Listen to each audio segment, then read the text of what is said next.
Today I'll be teaching you guys how you guys can change your theme on Google Chrome. It's pretty simple. So once you open Google Chrome, at the bottom right corner you are going to see the option called Customize Chrome. You want to click on Customize Chrome, and from over here you can just change the color only if you want to.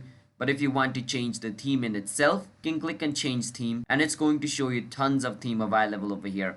You can even go to Chrome Web Store and get some of the extra themes if you want to. But if you want to upload your custom themes, you can also click on Upload an Image and choose an image from within your PC's gallery to make that a theme. But I'm going to choose a theme from over here, so I will go for this theme, Earth, because I like it. Once I click on Earth, it's going to show me tons of Earth theme. I'm going to go for this theme over here. So if I click on it, as you guys can see, my theme has changed. Now if I want to go back into my default theme, then it's pretty simple. I just need to go back and choose default Chrome, and I'll go back to my default Google Chrome just like this. So that's how simple it is to change theme on Google Chrome. So if you guys found our video helpful, hit the subscribe to our channel How to Guide. I'll see you guys next time. Until then, have a nice day.